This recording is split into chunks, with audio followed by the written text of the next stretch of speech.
Karen Hochberg. This is my first go-round as chairing the club's annual meeting. I'm the president of the club, and this is my first year to welcome you all.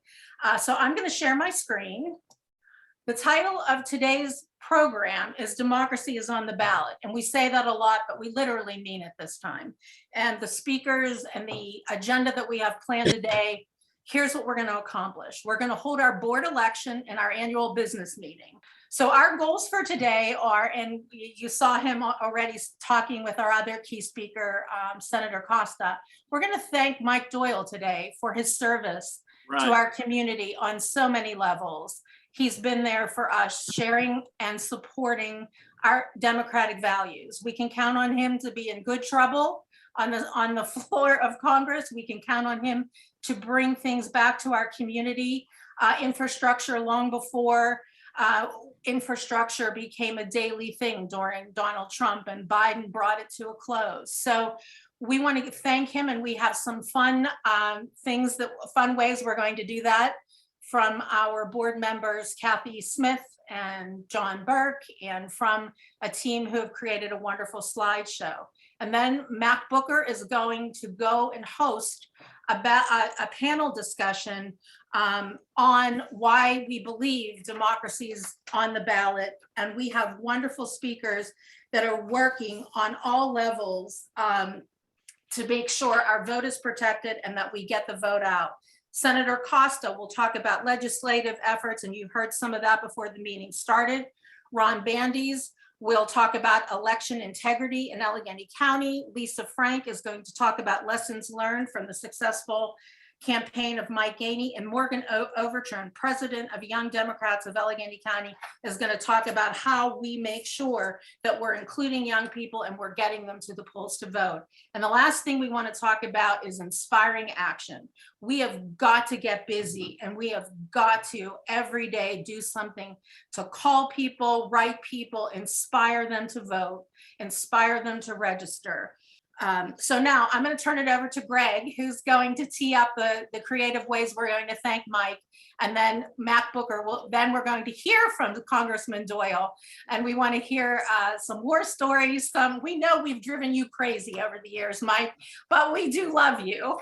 It's like progressives being the enemy of the good, right? The perfect is the enemy of the good, but we're not enemies. So thank you for being here. And I'm going to turn it over to Greg. Greg? Smile, Mike.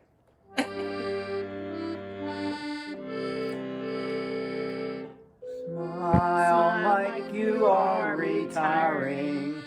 Smile, your service was inspiring.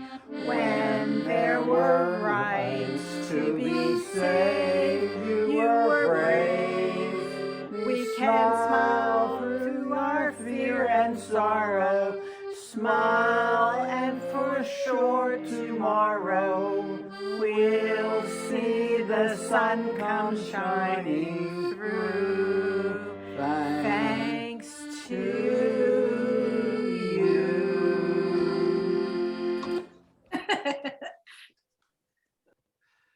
Don't quit your day job. We weren't about to. We have something a little more serious, though.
Wow. You're up, Mike. Let's hear.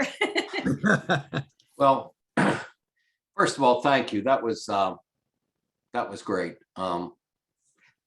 That brought back a lot of memories as I was seeing some of those pictures. It's hard to believe that I'm in my 28th year. It's also hard to believe how gray my hair is now compared to that first picture that you showed. But I want to thank all of you. You know, I came to know the 14th Ward and the 14th Ward Independent Democratic Club. I believe it was my 9th year in Congress. My first 8 years were in a suburban district that was once represented by Rick Santorum. And we flipped that seat in the 94 elections. And then with redistricting, my district was merged into Bill Coyne's and included the entire city of Pittsburgh. And as many of you probably remember, Bill made a decision to retire, and the new district became my new district. And that's when I first met the 14th Ward and found out when you go into the 14th Ward Independent Democratic Club or the 14th Ward generally, you better be prepared. And it's not going to be just a social gathering. You're there to be asked about the issues, be asked about where you stand. It made me a better legislator, having committees like yours that aren't afraid to ask the tough questions and have the dialogue. And I've always appreciated that. So I want to thank all of you. These are quite different times than the ones that I first started in Congress. A lot has changed how we do politics and how we do government. The internet and social media has had a big part in that, by the way. Back in 1994, internet was just coming into play, being used in offices. There was no Facebook or Instagram or Twitter. Cable news was just starting. I mean, the whole landscape has changed, and people get their information out of a fire hydrant now, not sure what truth is and what truth isn't, or some people, the truth is whatever they choose to believe. And I think we're seeing a lot of that now. But anyways, I know that the subject is democracy is on the ballot, and I know you're all aware of the completely baseless claims that President Trump has made, and that this election was somehow stolen. And I mean, he continues to say it as recently as last week at a rally in Texas, and to continue the big lie that somehow the vice president could have saved this, and he chose not to. And I'm glad that Mike Pence finally put his big boy pants on and, you know, had the courage to go in front of a live audience and say that the president was wrong. I mean, that's the real evil that's going on here is the silence of the Republican Party and Republican elected officials who know damn well that the election was not fraudulent, that Donald Trump didn't win this election, yet for some reason they continue the big lie because they're intimidated not only by this former president, but by the little Frankenstein monsters that he's created all over America, and many of which sit in their districts. But we know that, you know, from a report from Homeland Security that the November 3rd election was the most secure in American history. There's no evidence that any voting system deleted or lost votes or changed votes or in any way was compromised. And Trump's own Attorney General Bill Barr pretty much affirmed this. We know that the president and his supporters have filed 60 post-election lawsuits and have either withdrawn or lost 59 of them. I think the one they won was right here in Pennsylvania with the judge who was overseeing in Commonwealth Court the congressional map, which made us all a little bit nervous as members of Congress. But fortunately, the state Supreme Court exercised its King's bench authority has taken over that case. But all across the country, whether they were conservative or liberal justices, including some that were appointed by Trump himself, have ruled against him. We've had multiple ballot recounts and audits of the votes, recounts in Georgia and Wisconsin, Arizona. All of these just reaffirmed the fact that Joe Biden won. Here in Pennsylvania, in the one case that Trump won, affected just 300 votes, not nearly enough to overturn the 80,000 vote margin in Pennsylvania. But, you know, this continues to have state Republicans and state legislatures continue to make people believe that there's something wrong with the voting system, that there's fraud going on. And I'm sure Jay will speak to this when he talks, but their most recent tactic here in Pennsylvania is to file a suit to declare Act 77 unconstitutional, which the Commonwealth Court has done, and I'm certain is going to get appealed to the state Supreme Court. But I'll leave that for Jay to discuss that. But this is not new. I mean, Republicans have been using voter suppression tactics for as long as I can remember. I mean, you don't have to go back too far in Pennsylvania about Mike Terzai's statement after the state legislature approved the new voter ID law, right? He was caught on tape bragging that the new law would win Pennsylvania for Mitt Romney. And of course, we never found out whether that was accurate because the court threw the law out before the election. But these are the kind of tactics that Republicans have been employing across the country for years. Trump continues to lie with these allegations of voter fraud, and he's given motivation to the states and local localities to ramp up their voter suppression efforts.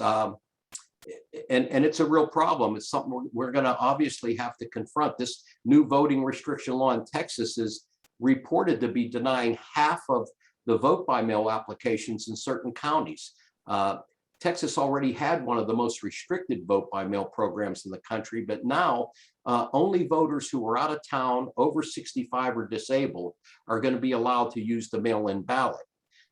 In Iowa, for example, county election officials can now face $10,000 fines for honest mistakes or just minor technical infractions. And then there's Georgia, where a Republican-controlled state legislature enacted a bill that restricts restricted ballot access statewide and allowed the Republican-controlled state election board to assume control of county boards if they deem it underperforming.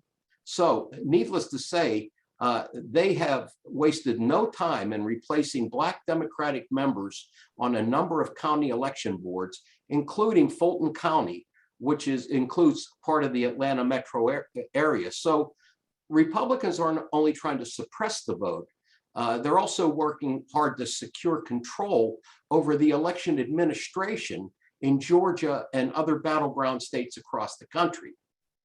You know, historically, bipartisan or nonpartisan boards boards that used to be nonpartisan are slowly being replaced by GOP-controlled ones in areas where they're able to do it. And this gives them control over decisions about polling locations, early voting procedures, as well as certification of results, including whether to count provisional ballots or which ones to count, along with decisions about recounts and audits. And some Republicans, like those in Wisconsin, are seeking to eliminate their state's bipartisan election commissions and establish criminal penalties for election administrators, not to mention the fact that they're threatening 2020 election officials with prosecution in Wisconsin. Republican backers of Trump's false stolen election claims are running campaigns for Secretary of State in a dozen states, many of which, such as Georgia, Arizona, Wisconsin, Michigan, and Nevada, are historically battleground states.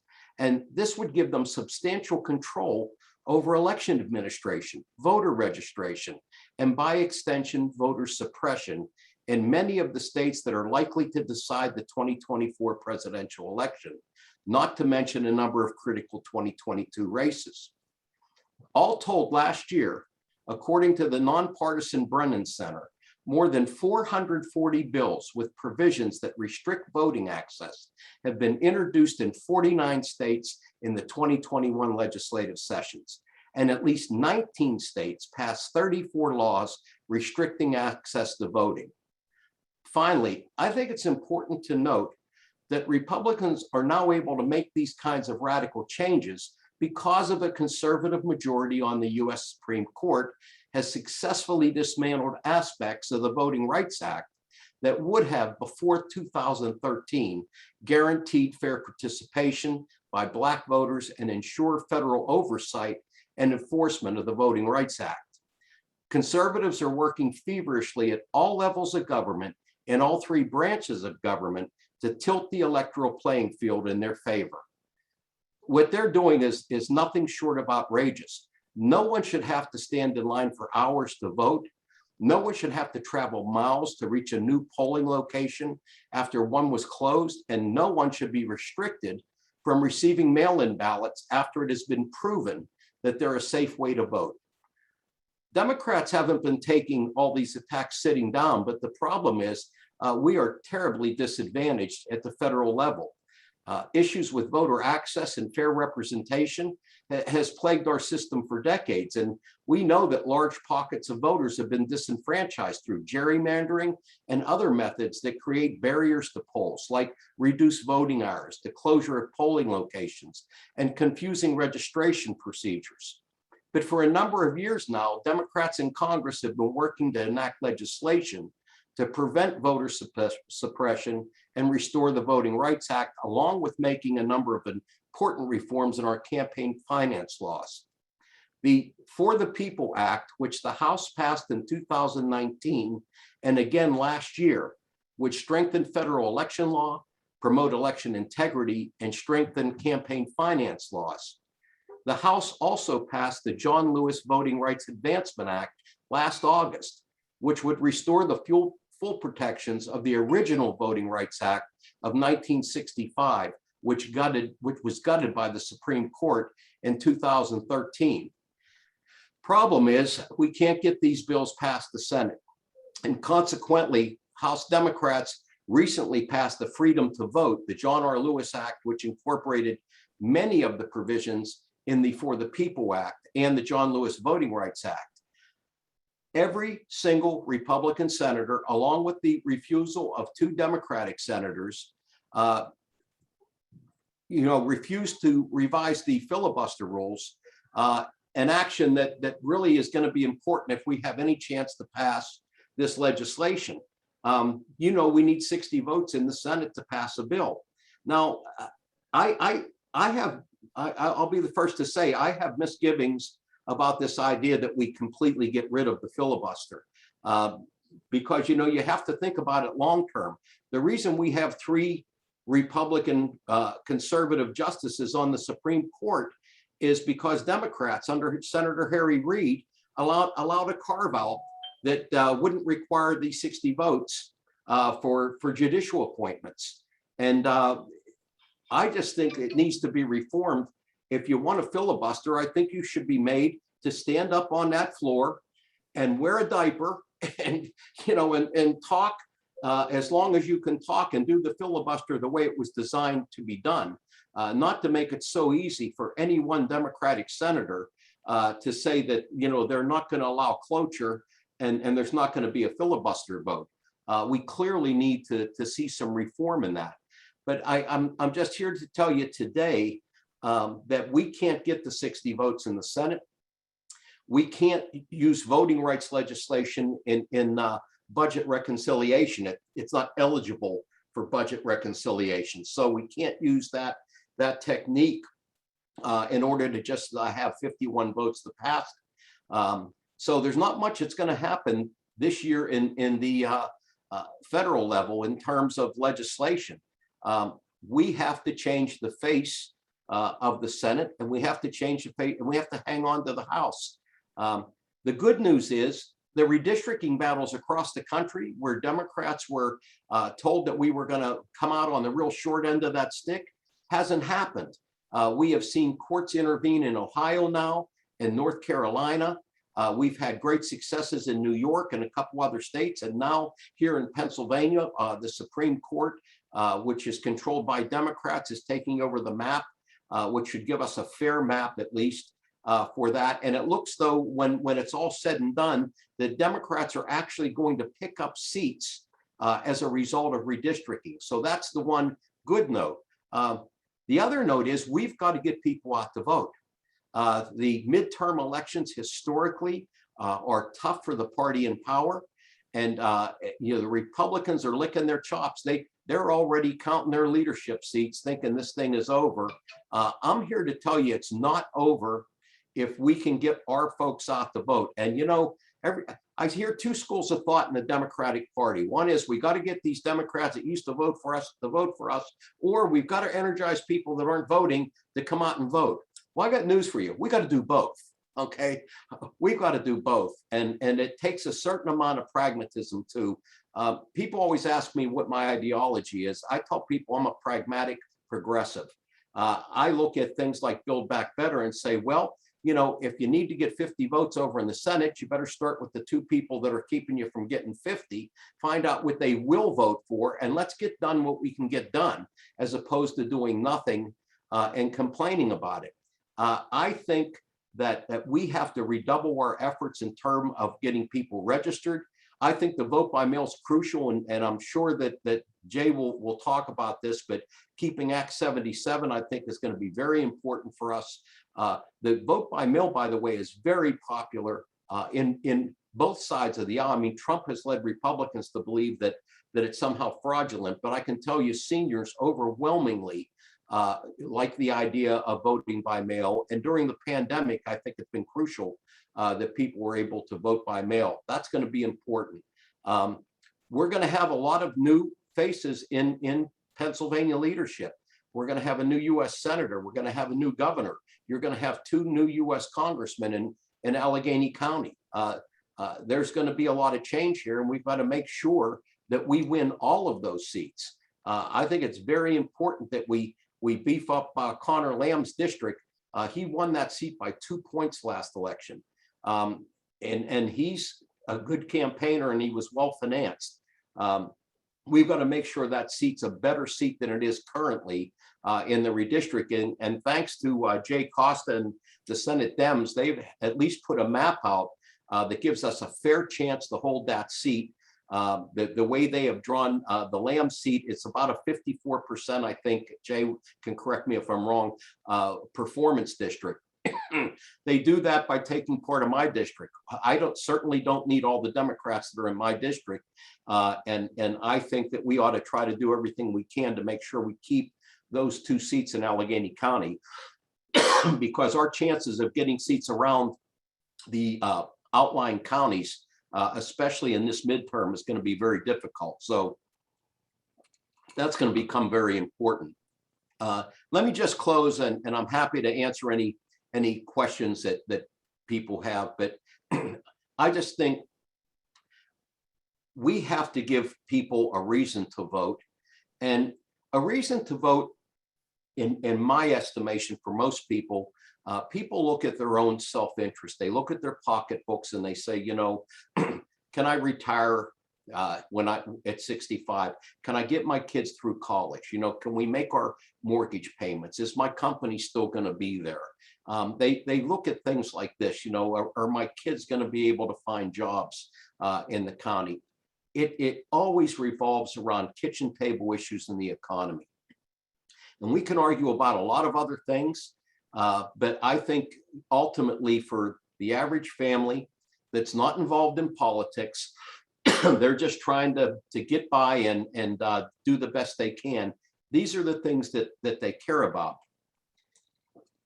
I think Democrats have to also spend time talking about what we've done and not crying about what we didn't get done. Yeah. This administration passed the American Rescue Plan and the infrastructure bill, which has been more federal investment in our country in this first year of President Biden's presidency than any president in history. Any president in history. This administration has created more jobs in its first year than any president in history.